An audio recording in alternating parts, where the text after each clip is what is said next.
Last episode में हमने देखा था हाइंशन ब्लैक गॉड शेल्टर के लोगों के साथ आइस स्नेक किंग का शिकार करने आया था। लेकिन जब वो वैली के अंदर आता है तब उसे वहां पर आइस स्नेक किंग तो नहीं मिलता है, लेकिन एक अंडा जरूर मिल जाता है। वो उस अंडे को फोड़ने जा ही रहा था, लेकिन तभी वहां पर डोंगमू आ जाता है एंड उनकी बहस में वो अंडा अपने आप ही फूट जाता है। ये देखकर डोंगमू उस अंडे से निकले बीस्ट को मारने की कोशिश करता है। वो एक बेबी फॉक्स था, लेकिन इसके बावजूद बहुत ज़्यादा पावरफुल था एंड उसने एक ही हमले में डोंगमू की हालत अधमरी कर दी थी। इसका साफ साफ मतलब यही था कि डोंगमू पर जिसने हमला किया था वो एक सुपर बीस्ट का बच्चा था। हानशेन डोंगमू को वहाँ से दूर लेकर आता है एंड उसकी मलहम पट्टी करने लगता है। वो उसे होश में लाने की पूरी कोशिश कर रहा था क्योंकि वो डोंगमू की जान बचाना चाहता था। फाइनली उसकी कोशिश कामयाब रहती है, लेकिन डोंगमू होश में आते ही उसे जोर से काट लेता है। हानशेन को ये देखकर गुस्सा आ जाता है एंड वो गुस्से में डोंगमू को एक लात मारकर उसे दूर कर देता है। वो दोनों लड़ ही रहे थे, पर तभी हानशेन को पता चलता है कि उनका पीछा करते करते वो फॉक्स बीस्ट वहीं पर आ गया है एंड उनकी तरफ ही बढ़ रहा है। ये देखकर हानशेन जल्दी से डोंगमू की तरफ इशारा करते हुए कहता है, मैं तुम्हारा दुश्मन नहीं हूँ, तुम्हारा दुश्मन वो है, उसने तुम पर हमला किया था। ये कहकर वो डोंगमू की तरफ इशारा कर रहा था, लेकिन इसके बावजूद वो फॉक्स बीस्ट उसे ही देखे जा रहा था। इसी का फायदा उठाकर डोंगमू जल्दी से अपने पंख निकालता है एंड वहां से उड़कर भाग जाता है। ये देखकर हानशेन को गुस्सा तो आया था, लेकिन वो कुछ कर भी नहीं सकता था। वो जल्दी से फॉक्स बीस्ट से दूर जाने लगता है। वो धीरे धीरे पीछे हट रहा था क्योंकि उसे डर था कि अगर वो भागने की कोशिश करेगा तो ये फॉक्स बीस्ट उसे जिंदा नहीं छोड़ेगा। पर तभी उसे याद आता है कि कुत्ते बिल्लियों को चीज़ें पकड़ने की बहुत आदत होती है। ये याद आते ही वो अपने पास मौजूद एक छोटी सी डब्बी को देखता है। इसमें मेडिसिन थी। हानशेन इसे वैसे तो नहीं फेंकना चाहता था क्योंकि वो मेडिसिन बहुत ज़्यादा महंगी थी, लेकिन उसकी जान से तो सस्ती ही थी, इसलिए वो उसे फेंक देता है। ये देखकर वो फॉक्स बीस्ट उस डब्बी के पीछे जाने लगता है एंड हानशेन इस मौके का फ़ायदा उठाकर वहाँ से भागना शुरू कर देता है। वो अपनी पूरी जी जान लगाकर भागते जा रहा था, पर तभी वो बेबी फॉक्स हानशेन का पीछा करने लगता है एंड कुछ ही पलों में उसके पास भी आ जाता है। तभी वो बेबी फॉक्स हानशेन के सामने जाकर खड़ा हो जाता है। अब हानशेन चाहकर भी भाग नहीं सकता था एंड उड़कर भी नहीं जा सकता था, क्योंकि अगर उड़कर जाता तो ये फॉक्स बीस्ट उस पर अपनी बिजली से हमला कर देता। यही सोचकर वो वहीं पर बैठ जाता है एंड उससे बातें करने की कोशिश करता है, पर उस फॉक्स बीस्ट को हानशेन की कोई भी बात समझ नहीं आती है। वो जल्दी से अपने मुंह में रखी डब्बी को हानशेन के पास रख देता है। ये देखकर हानशेन थोड़ा परेशान हो जाता है क्योंकि अब वो बेबी फॉक्स उसके बहुत ज़्यादा करीब आ गया था। तभी वो हानशेन की तरफ बढ़ने लगता है। ये देखकर तो उसकी सांसें ही अटक जाती हैं। उसे लगने लगा था कि अब ये उस पर हमला कर कर उसे मार देगा, पर तभी वो देखता है कि वो बेबी फॉक्स उसके जख्मों को चाट रहा है। हानशेन ने देखकर थोड़ा शॉक हो गया था। शॉक वो इसलिए हुआ था क्योंकि उस बेबी फॉक्स के चाटने के बाद उसके जख्म अपने आप भरने लगे थे। ऐसा होना तो लगभग इम्पॉसिबल था, लेकिन ऐसा हो रहा था। शायद इस बेबी फॉक्स के पास कोई कमाल की एबिलिटी थी। वो बेबी फॉक्स बहुत ही क्यूटली वहीं पर बैठ जाता है एंड हानशेन को देखने लगता है। हानशेन को समझ नहीं आ रहा था कि आखिर यहाँ पर क्या हो रहा है, लेकिन तभी उसे थोड़ा थोड़ा समझ आने लगता है एंड वो सोचते हुए कहता है, शायद ये बेबी फॉक्स मुझे अपनी माँ समझ रहा है। उसने सुना था एक बीस्ट अंडे के बाहर आने के तुरंत बाद जिसे भी देखता था उसे अपनी माँ मान लेता था।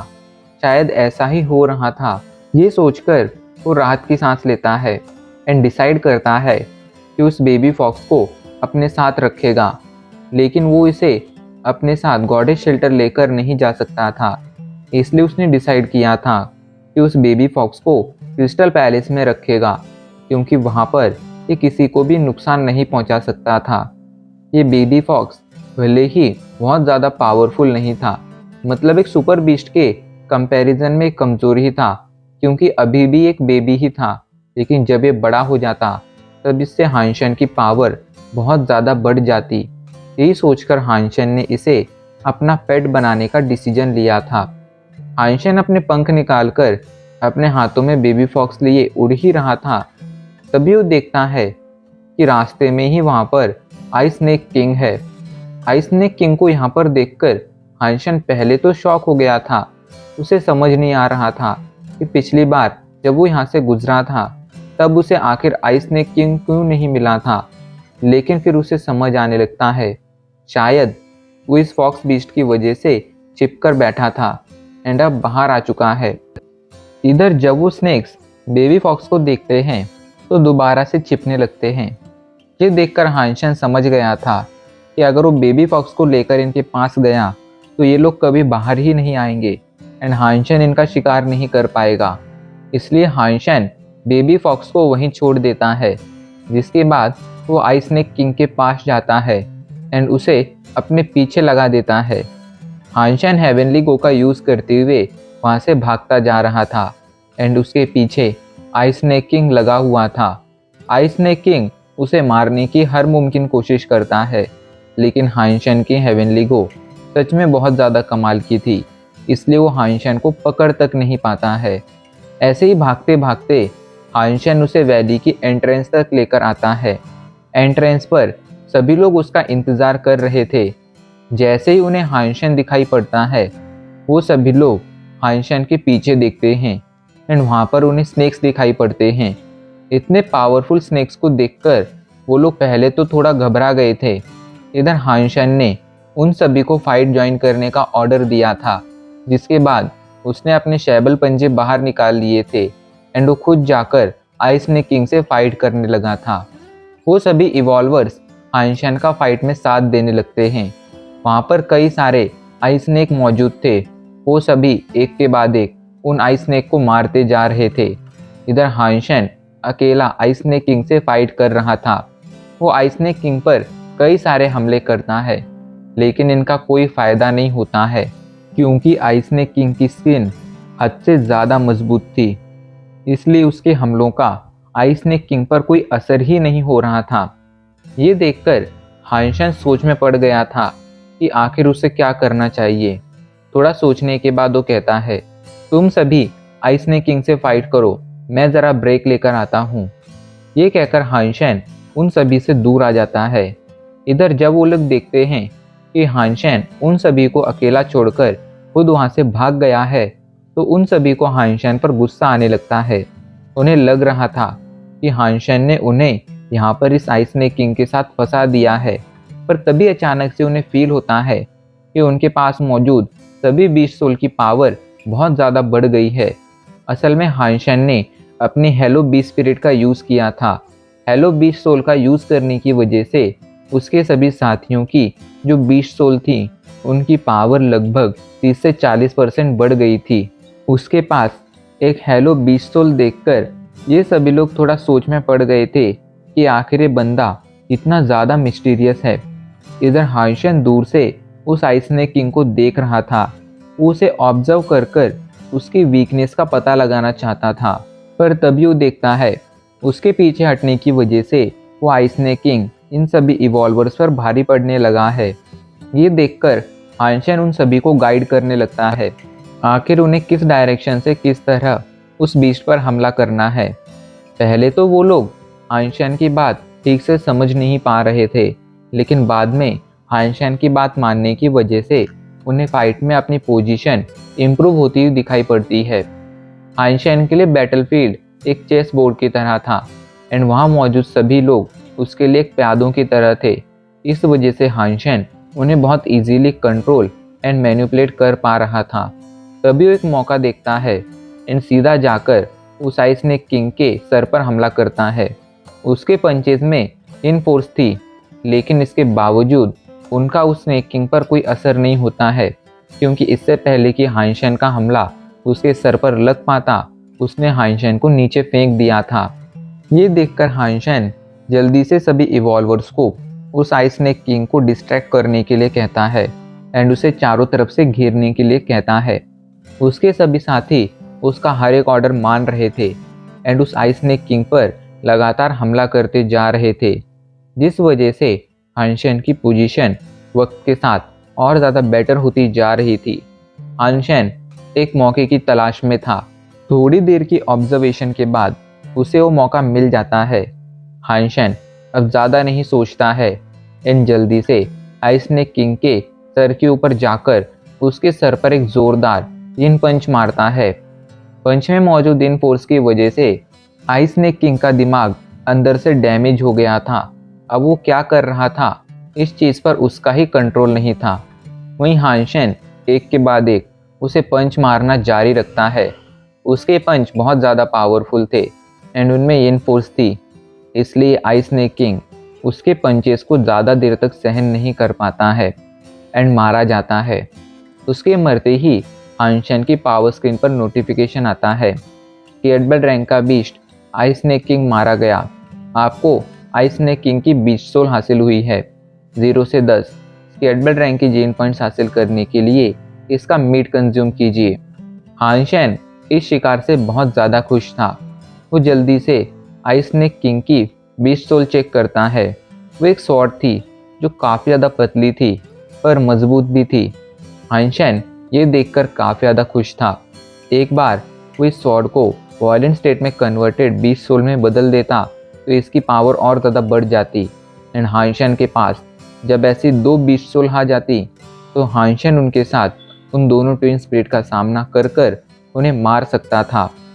हानशेन ने यहाँ की हर एक चीज़ को कंप्लीट कर दिया था, जिसके बाद वो अपने साथियों को वहाँ मौजूद सभी आइस स्नेक को मारने का ऑर्डर देता है एंड फिर खुद वहाँ से बेबी सिल्वर फॉक्स की तरफ जाने लगता है।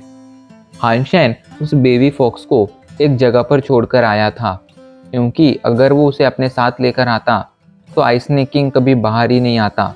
लेकिन अब सब काम कंप्लीट हो चुका था, इसलिए हानशेन उसे अपने साथ ले लेता है। अब सीन चेंज हो जाता है एंड हमें अगले दिन का सीन दिखाया जाता है। एक इवॉल्वर हानशेन से कहता है, मिस्टर हानशेन, हमने रूल्स के अनुसार सभी आइस स्नेक्स को आपस में बांट लिया है। अब बस ये आइस स्नेक किंग बचा है, आप इसे रख सकते हैं। तो इस पर हानशेन कहता है, नहीं, तुम रूल्स के हिसाब से इस आइस स्नेक किंग को सभी में बांट दो।